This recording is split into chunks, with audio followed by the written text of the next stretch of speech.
Hello, BookTube. It's that time. I'm gonna be ranking all of the Bronte novels today. And this is brutal. I'm only gonna do their novels. I'm not gonna include their juvenilia or any poetry that Emily wrote. So we're just sticking to the basics. And this again was very tough. I've always had a soft spot for the Brontes. I read them as a teen. What did I start with? I think I started with Jane Eyre and obviously fell in love with it like everyone should. Um, and then I read Wuthering Heights, which shocked me. Like I was like just gagged by it. And then I read The Tenant of Wildfire Hall, which for the longest time I'd always said was my favorite Bronte novel. And I didn't read anything else by them. I done the big three, and then I stopped until this year, where I decided in January. I was like, it's been 5 years, 6 years, or whatever since I've read the Brontes and finished, and it's been years since I've reread those books, and I haven't read some of them like Villette and Shirley and the other minor novels, and I thought it's about time I do that this year or whatever. And so I started, and this list could change anytime. Right now, this is just today, and yeah, it's very interesting to see. So let's just start here. So the first book, the my least favorite Bronte, and I will out on a limb and say that there's no bad Bronte book, but there are ones that are better than others, for me to be honest. So look, Dead Last, and I don't think people really like this one. I think it's a bit forgotten, and that's The Professor by Charlotte Bronte. This was, I think, her first novel. It didn't get published in her lifetime. I don't know. Anyway, it was written before Jane Eyre. On my bookcase, it's Professor then Jane Eyre. But for me, this is a poor man's Villette, and it's a fine governess. Not governess, sorry, that's a different one. But it's everything. It's a poor man's Villette. That's all I have to say. It's not that memorable. I've already forgotten about it. That's it. Then next, second last, we have Agnes Grey, and again, there's other books by the Brontes that would do this type of governess story so much better, and I feel like it just doesn't have the spark and the characteristics that made The Tenant such an impactful novel for me. Like I feel like it's very short. It's too short, I think, and I feel like the characters don't do as much for me as The Tenant, and I wish Anne lived longer. like just what else would she have written? But anyway, so next we have Agnes Grey. Not bad, but it's fine. Next, this is one that I actually really loved reading, but again, it got killed by competition, so it's down at the bottom. And that's Shirley. And this is a bit of a switch up, and it's talks. It kind of reminds me, after I read it, it really reminds me of oh my god, the Mary Barton in a way, like the whole labor movements and all that of the Victorian age, and the characters in here are nice. It's very classic Victorian if you want to, compare it to other stuff at the time. Obviously Shelley doesn't rock up for the first 200 pages, so like that's very Victorian. And again, I really love Shirley. I will happily reread this again, but again, it just got killed by the competition. But I can see why people don't talk about Shirley as much. I think it's a bit inconsistent at times, so I've been a bit honest. But the plot's solid, the characters are really lovely. So if you haven't read Shirley, please do. And next, the last four. These could go in any particular order. These are some of my all-time favorite books ever. And if you ask me tomorrow, or literally as soon as I finish this video, they'd swap over. But these four are my consistent Brontes, pretty much. So next, this is a surprise. Next, we have The Tenant of Wildfell Hall. I've read this book twice, and it's just got a certain rage to it that I don't think any other Bronte novel has in particular. Like, and I love the fact that and tackled something as taboo as domestic violence, because I can't really think of a Victorian novel, especially an early Victorian novel like The Tenant, to tackle that type of issues. But the one thing I really didn't like going rereading The Tenant was that everyone is so like basic in terms of their thinking. Like everyone, like it's so obvious who's who and the morals they represent. I feel like and doesn't trust the reader in that type of sense. Like she has to make it very obvious who's the good person, who's the villain, and I feel like that kind of gets annoying. Like it's that kind of like Bronte melodrama that I think really kind of ruins this book a bit for me. Like it kind of gets in the way, but not enough, because I love. You can really tell Anne put her entire like skills into this, because this is a really lovely book. So Tenant, so it dropped a bit to be honest, but I still really love it.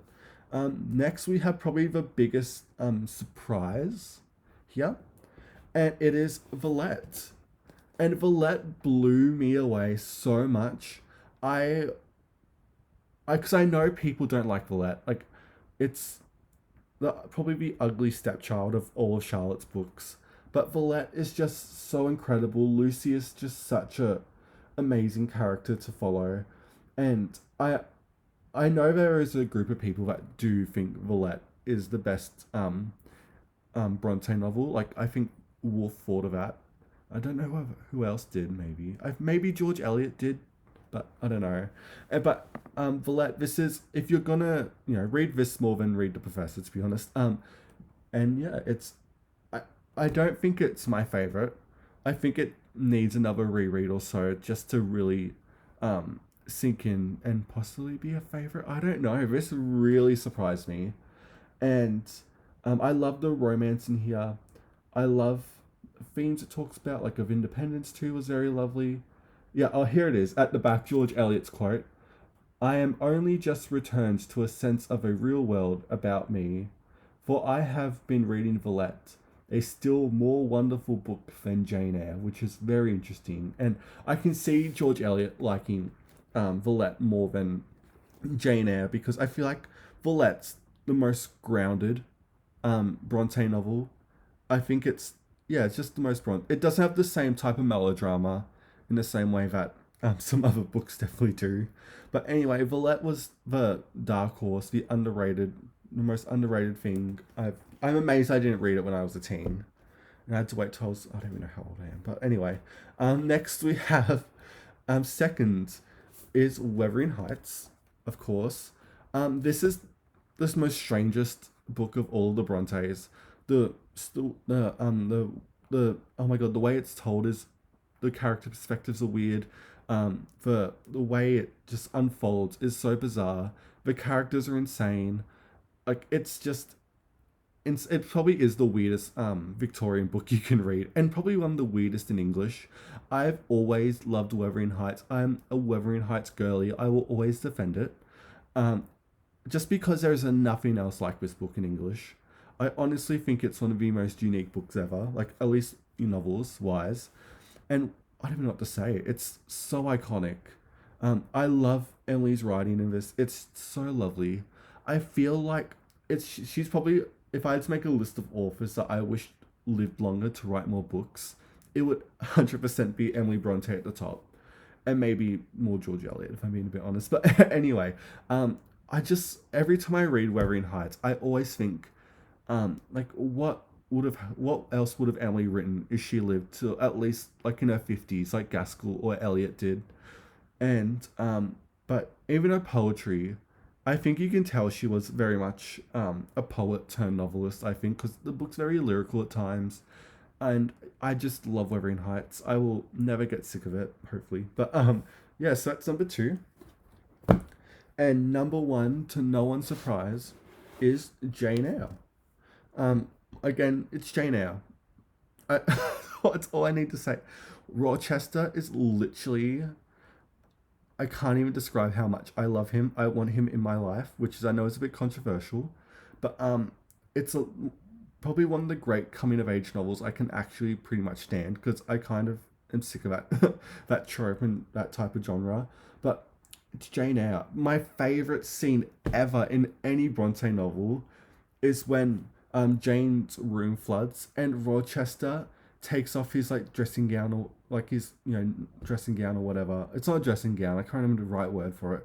And he gives it to her, and that's just so romantic, and I just can't even.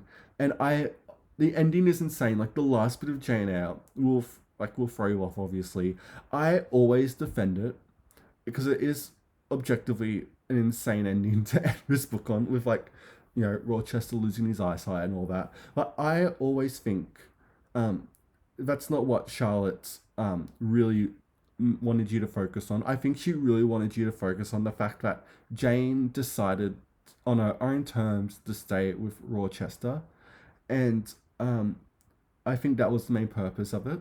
And I love it. I don't care. It's so unhinged. And so yeah, Jane Eyre is right now, as I'm saying, this is my favorite Bronte novel. It could change with Wuthering Heights or Villette or The Tenant any day. Like literally, as soon as I put this book down, it could change. Like who knows? But yeah, that was me ranking. I'll put them. I'll show you all of them.